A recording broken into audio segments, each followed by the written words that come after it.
One of my main goals for my patients and all of you is to feel like the youngest version of yourselves. And a big part of that is supporting your muscles. So first of all, let's talk about muscles and muscle mass. One of the important things we're now learning about muscles, besides the fact that we need them to move around, muscles are metabolic organs. They are actually the main customers for the sugars and fats and protein that we eat. And they're ready to work for your energy production system if you use them. Now, what's interesting about muscles is that muscles are actually the main storage system for the sugar that you eat. The sugar you eat is used as a fuel in the form of glucose, but any excess glucose can go into deposits within your muscles called glycogen. So muscles have a large storage depot of glycogen. So that glycogen can be depleted when you exercise. Now that's actually, believe it or not, a very good thing. So when your muscles are exercising, the first thing they eat is the stored glycogen that is in them. Once they use up that glycogen, then they have to find another alternative energy source. And that energy source normally should be free fatty acids and or ketones.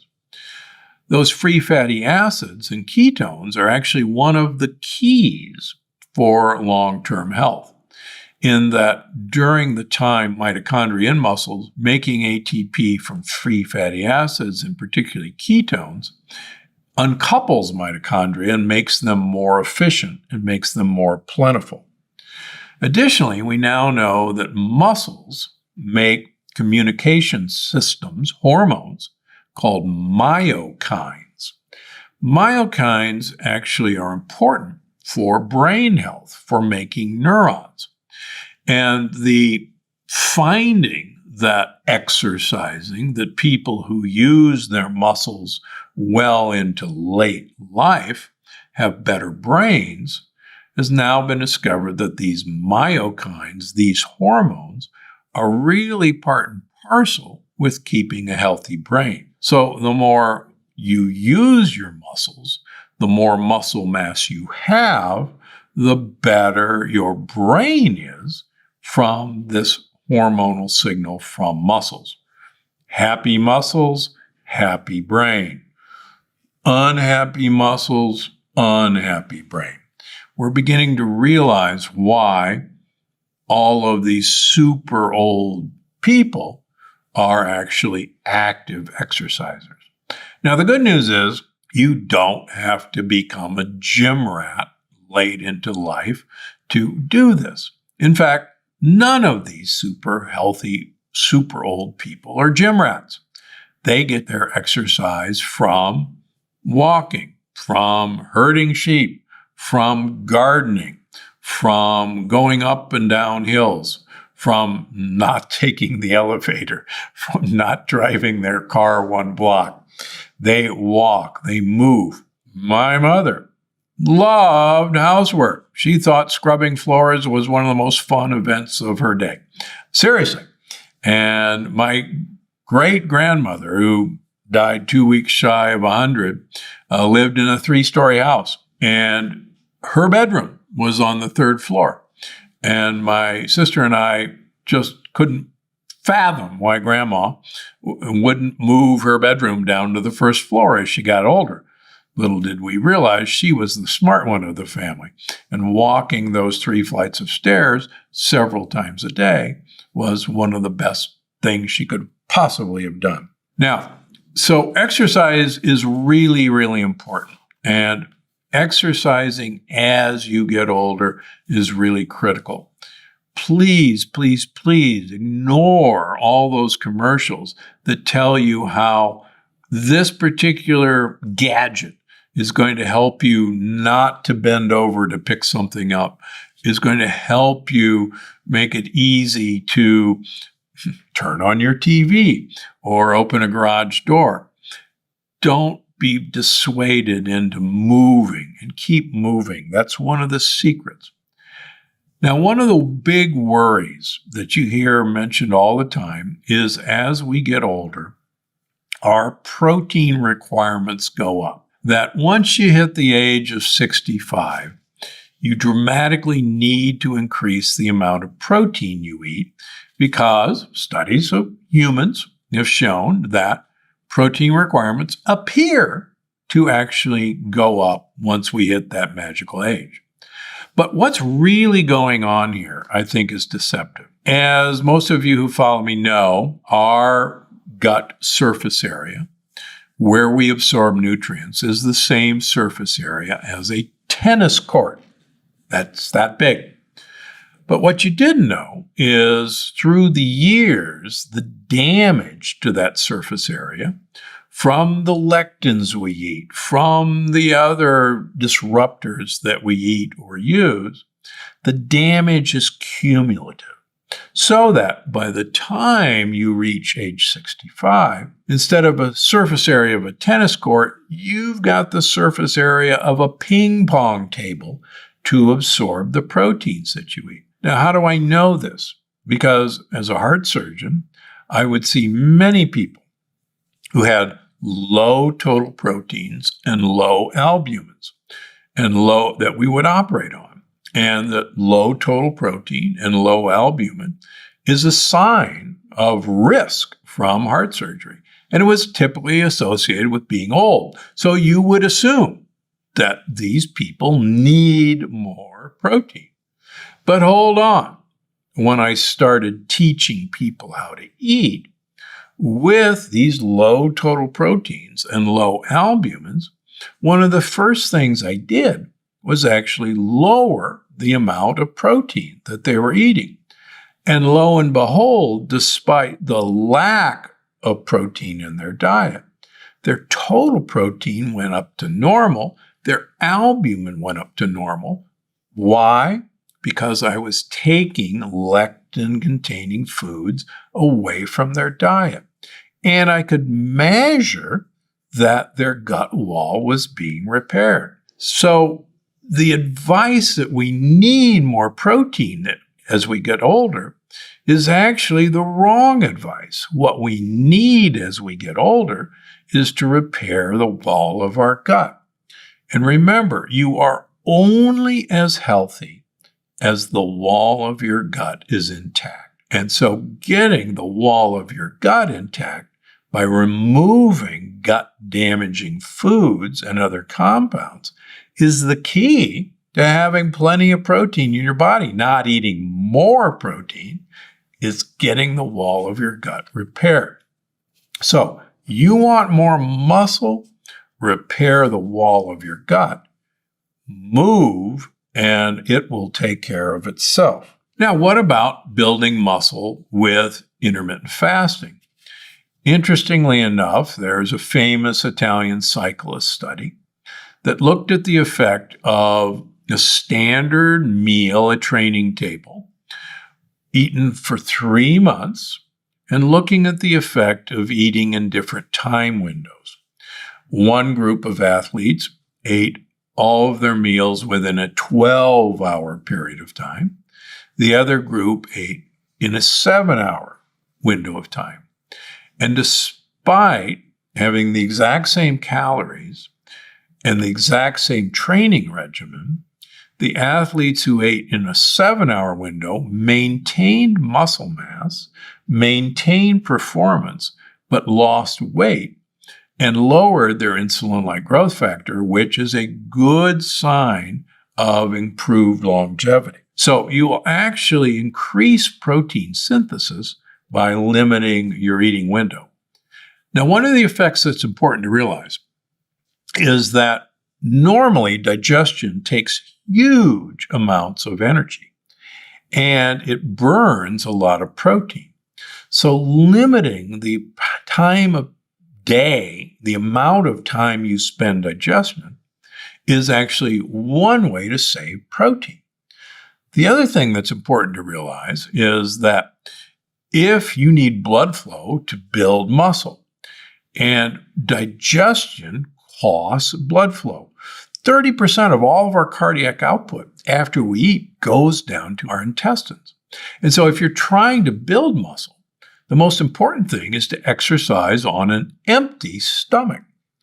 And then, and only then, add your meal, add your protein. And your muscles will be far more receptive to the availability of amino acids and sugar if you exercise on an empty stomach and then eat. It's one of the easiest things you can do to improve muscle mass during training. Now, many of you have probably heard about the idea of training with blood flow restriction. Well, believe it or not, that's the same principle. It's to make your muscles work when they're not getting blood flow, when they're literally starving for food, and then release the blood flow, and that's when they'll gobble up and grow. You can accomplish the exact same thing by exercising on an empty stomach and then eating. Believe me, they'll be starving, they'll be ready to accept what you have to offer, and you'll actually improve delivery of nutrients to muscles and make them grow. It's just one of the easiest tricks you can do. Now, does that mean you got to go to the gym? Does that mean you got to go for a run? No.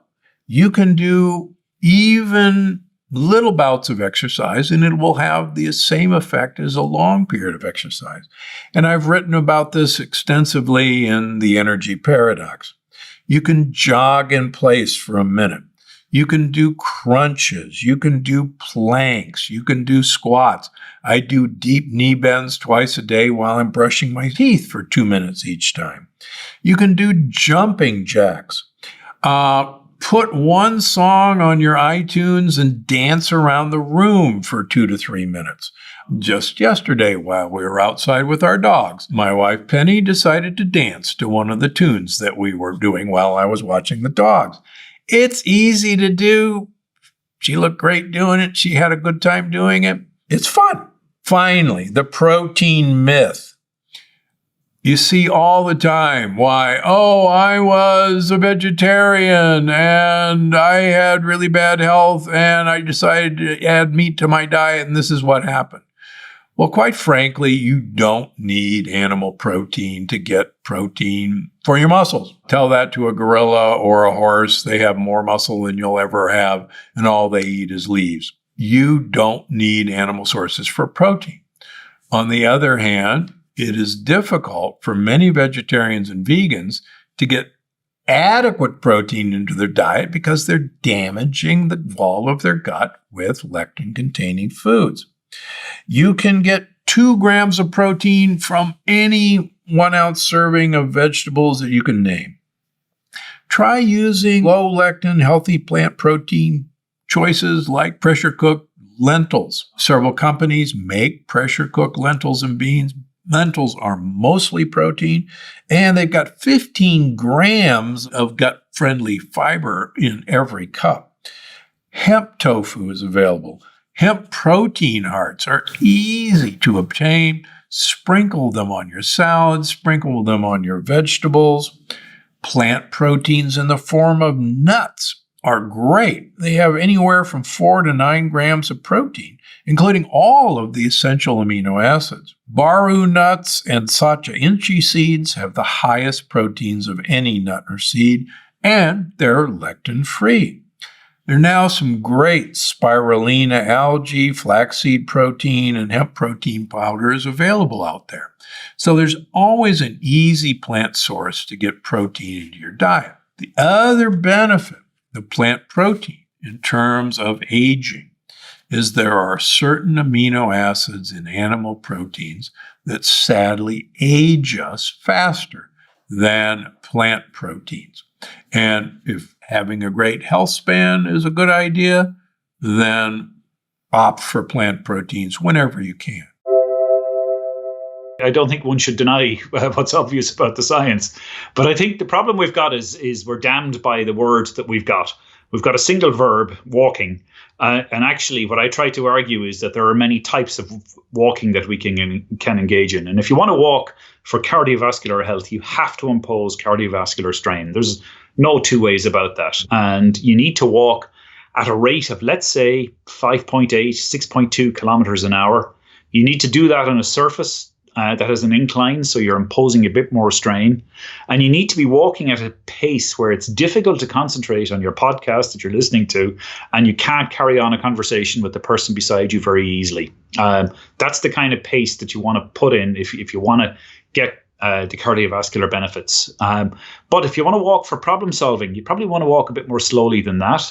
And if you want to talk out a problem with your partner, you probably want to walk a little bit more slowly as well. So I think it all depends on the kind of walking you want to do.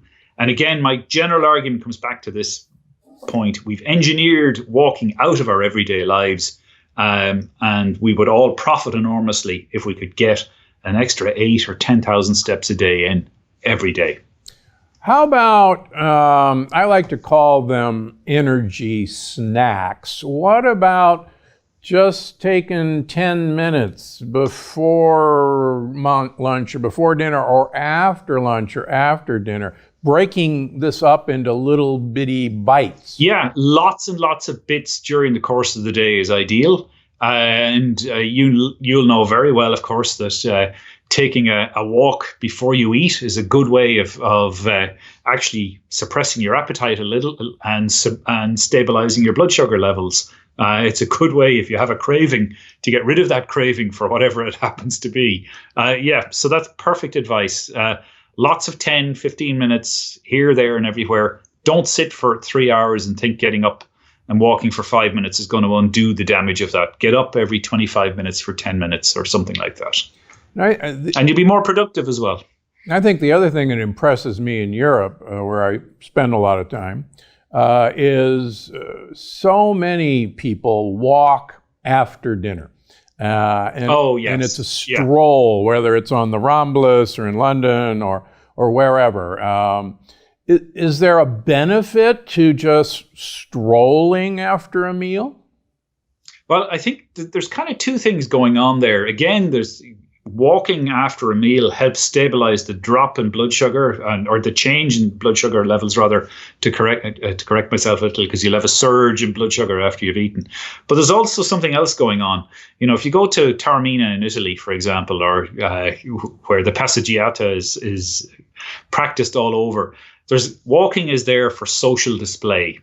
And this is one of the great benefits of walking. You're not doing it for cardiac health, but you're doing it for social health. You meet your neighbors, you meet people around that you wouldn't otherwise meet. You get to chat, and you have enormous levels of social cohesion in places like this, where people have these random meetings. You get to see the same familiar strangers every day, and you get that kind of nice stability. I think there's really two things going on there. One is that it's good where appetite is concerned, but the other is this social wealth that can be built through walking. Yeah, and that's certainly one of the things that's true of all the blue zones, and I happen to have spent most of my career in the only blue zone in North America, Loma Linda, California. But all the blue zones are in hilly communities, number one. And number two, they walk these hills all their lives. They were all populated before the car was invented. And we're kind of always inclined to think the car has been a permanent feature of our lives. And actually, it hasn't been. You know, widespread car ownership, even in the US, didn't happen until the 1940s or the 1950s. Yeah. So, you know, we're talking within the lifespan of somebody who's 70 or 80 years old. Really, the car as a feature of our streets has only been around since the late 19-teens or the early 1920s. Will it be there in 100 years? I don't know. Oh, we'll all be flying by then. You know. I hope we'll be walking. Yeah, all right. Now, the other argument is walking doesn't help you build muscle mass, and you got to lift weights and do weight exercises to get muscle mass. And obviously, muscles are really important. Yeah. And again, the answer is that that's true. But walking facilitates a particular type of muscle mass building, or at least it did and in our ancestral kind of times, because we carried everything. You carried your child, you carried your water, you carried your animal that you just killed, you carried your spears.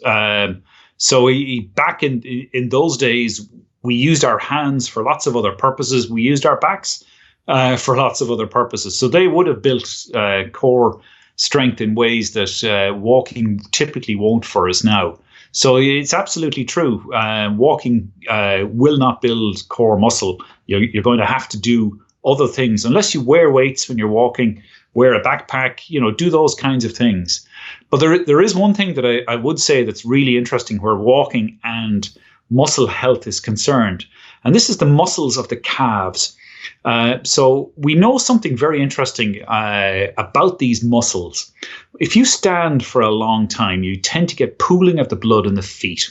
And of course, pooling of the blood is reduced circulation. Edema is bad for you, and you're more likely to faint, to fall over, to have all these deficits in the circulation of blood through the body. However, when you walk, those calf muscles have this peculiar property that they're electrically excitable in ways that the heart is electrically excitable, and they help push the blood back up through the body. So they have a kind of an anti-gravity effect where the circulation of blood is concerned, and they maintain that kind of orthostatic pressure that you need in order not to faint every time you stand up. So walking in an absolute sense is really good for your thigh muscles, but also for your leg muscles. I just think that's completely undeniable. But if you want to build arm muscles, obviously lift something. Obviously, protein is necessary to build muscle mass.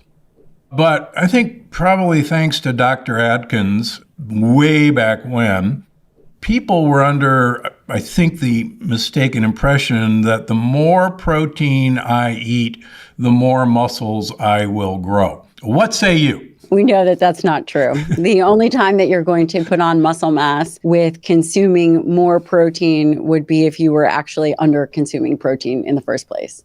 You cannot, and I think that you make a really good point. You cannot simply eat protein and put on muscle mass. Skeletal muscle is a very dynamic tissue. It requires adaptation, it requires stimulus, and of course it requires dietary protein.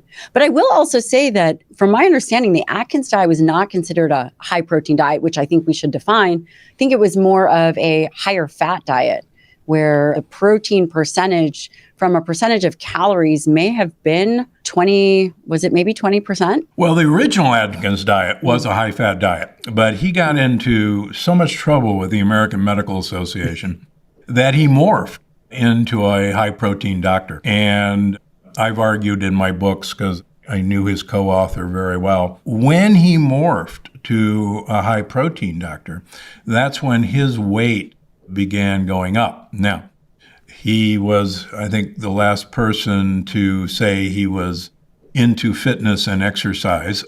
So I think that's a big part. But one of the things that I think you and I would agree on is that we have no storage system for excess protein, but we do not waste calories. And so we will convert protein via gluconeogenesis into sugar. And we have a storage system for sugar. It's called fat. I've argued in my books that that's one of the reasons Atkins did die a fat man. So, but tell us about your protocol to prevent that from happening, the Lion protocol. Yeah, I think that metabolism is very complicated. And when we think about dietary protein, we have to think about, in the overall picture, what would be considered high protein. So the current recommendation is 0.6 grams per kg. I'm sorry, 0.8 grams per kilogram, which is the minimum to prevent deficiencies. And for those that use pounds, that's 0.37 grams per pound of body weight. So for example, if you're a 115-pound female, then the recommended dietary allowance would be 45 grams of dietary protein.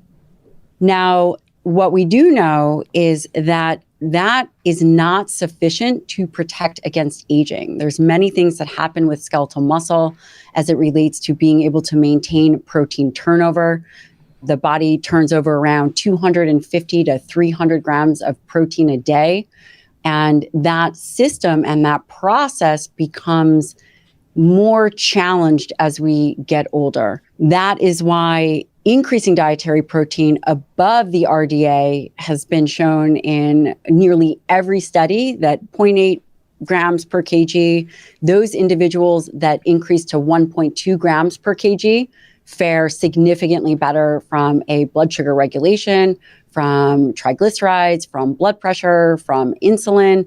You know, the dietary protein, as we increase it, can have really important benefits. And you mentioned about gluconeogenesis. I agree with you. It is a substrate-driven process, is what you were saying, is that for every 100 grams of dietary protein, you might convert 60 grams to glucose.